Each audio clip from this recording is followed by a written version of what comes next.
আমার যৌবনকাল একটু অন্ধকার ঘরে কেটেছে। আমার যৌবনকাল কেউ ফিরে দিতে পারবে না, কিন্তু এই পরিবারগুলো যা হারিয়েছে তা ফিরিয়ে দেওয়ার ক্ষমতা আসমান জমিনের মধ্যে কারো নেই। কিন্তু যে কদিন আর আছে তাদের জন্য অন্তত অর্থনৈতিকভাবে কোনো কষ্ট না হয়, এতটুকু দায়িত্ব কি রাষ্ট্র নিতে পারে না? একটি অন্ধকার ঘরে মৃত্যুর প্রহর গোনা থেকে আজকে আমাকে দ্বিতীয় জীবন দান করেছেন মহান আল্লাহ রাব্বুল আলামিন।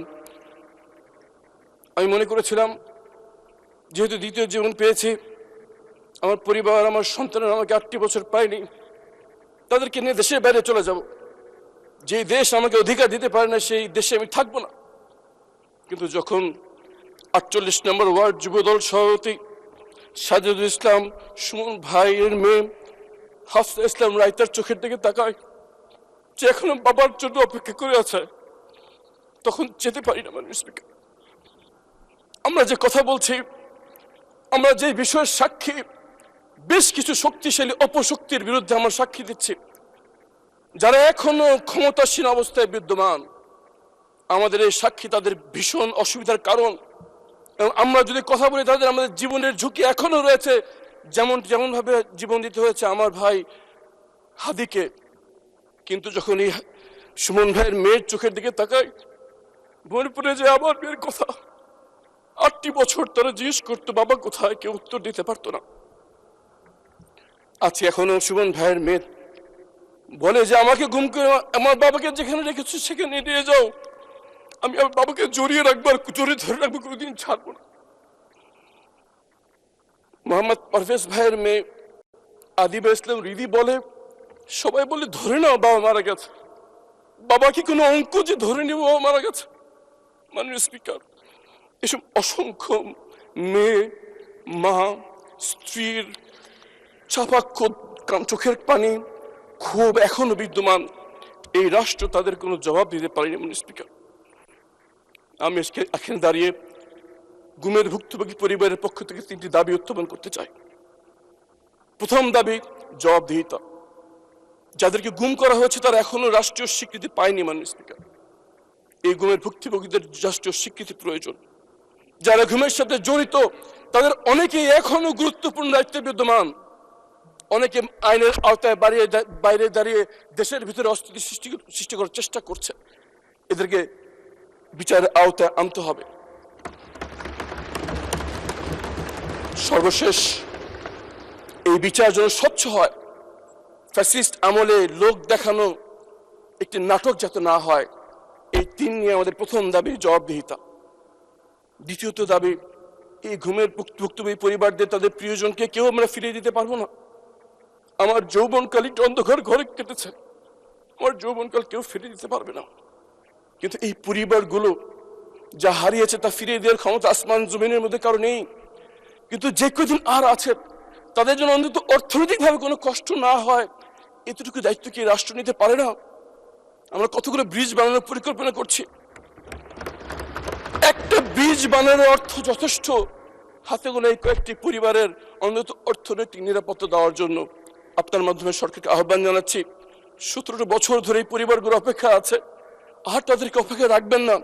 অবিলম্বে তাদেরকে একটি এমনভাবে অর্থনৈতিক পুনর্বাসনের ব্যবস্থা যদি আমরা করি যেন আর যাই হোক অর্থনৈতিকভাবে তাদের আর কোনো দিক যেন তাকাতে না হয়, এটা আমাদের দ্বিতীয় দাবি। এবং তৃতীয় এবং সবচেয়ে গুরুত্বপূর্ণ দাবি হচ্ছে, এই ধরনের ঘৃণ্যতম মানবতা বিরোধী অপরাধ আর কোনোদিন যেন এই বাংলার মাটিতে আর হতে না পারে, সেজন্য আমাদের ব্যবস্থা গ্রহণ করতে হবে। তার জন্য দরকার শক্ত আইন, তার জন্য দরকার রাজনীতিবিদদের দৃঢ়তা, যে আমরা আর যাই করি এই ধরনের অপরাধ যেন বাংলা মাটিতে না হতে পারে। এই জন্য সবার আগে দরকার কমিশন, যা কোনো কারো অনুমতি না নিয়ে তদন্ত করতে পারবে। দরকার স্বাধীন মানবাধিকার কমিশন, যার কারো চক্ষু রাঙানি উপেক্ষা করেও তার অপরাধের কথা বলতে পারবে। মাননীয় স্পিকার, আর একটি গুরুত্বপূর্ণ বিষয় আমার উপস্থাপন করা দরকার। ইসমাইল হোসেন বাতেন ভাইয়ের মেয়ে, তার বাবা গুম হওয়ার পর থেকে তার বাবার অ্যাকাউন্টে রেখে যাওয়ার টাকা উত্তোলন করতে পারছে না। ব্যাংকের ম্যানেজার বলে, তোমার বাবার কি হয়েছে একটি কাগজ নিয়ে আসো। আনিসা ইসলাম ইনশা গত বছরটি বছর মন্ত্রণালয় থেকে মন্ত্রণালয় ঘুরে বেড়াচ্ছে একটি কাগজের জন্য, যে তার বাবা যে গুম হয়েছে এটা যেন লিখে দেওয়া হয়। এটা আমরা দিতে পারিনি। আইনমন্ত্রী এখানে উপস্থিত আছেন, এমন একটা আইনি ব্যবস্থা গ্রহণ করা যারা গুমের ভুক্তভোগী যারা আছেন তারা যেন স্বীকৃতি পায় তার বাবা মৃত নন, তার বাবা জীবিত নন। কিন্তু এই স্বীকৃতি তাদের দরকার, অবিলম্বে একটি আইন করার আহ্বান জানাচ্ছি। মাননীয় স্পিকার, আল্লাহ আমাকে দ্বিতীয় জীবন দিয়েছেন, কিন্তু ঢাকা 14 আসনের জনগণ আমাকে এখানে দাঁড়িয়ে কথা বলার সুযোগ করে দিয়েছেন। তাদের জন্য কিছু কথা বলতে চাই। ঢাকা 14 আসনের সবচেয়ে নিগৃহীত জনপদের নাম হচ্ছে কাউন্দিয়া, যেটি জলবদ্ধ একটি ইউনিয়ন, যেখানে কোনো সড়ক যোগাযোগ নেই। 54 বছরে ঢাকার বাংলাদেশের অনেক প্রত্যন্ত অঞ্চলে ব্রিজ হয়ে গেলেও এই কাউন্দিয়া এখন পর্যন্ত সড়ক যোগাযোগ হয়নি একটি ব্রিজের অভাবে। মাননীয় প্রধানমন্ত্রী নির্বাচনী প্রচারণার সময় ওয়াদা করে এসছেন যেখানে একটি ব্রিজ নির্মাণ করবেন। আমি দাবি জানাচ্ছি আগামী 6 মাসের মধ্যে ব্রিজের নির্মাণ যেন শুরু হয় ইনশাআল্লাহ। মিরপুরে একটি অন্যতম ধর্মীয় কেন্দ্রের নাম হচ্ছে শাহ আলী মাজার, কিন্তু দুঃখের সাথে বলতে হয় এই মাজারে অনেক অবৈধ অশ্লীল কাজ চলছে।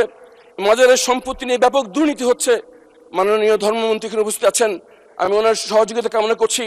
আমরা যেন এই মাজারকে ধর্মীয় গাম্ভীর্য রেখে স্বচ্ছতার সাথে দিনী কাজের জন্য আমরা নিজেকে নিয়োজিত করতে পারি, এই জন্য মাননীয় ধর্মমন্ত্রীর পরিপূর্ণ সহযোগিতা কামনা করছি।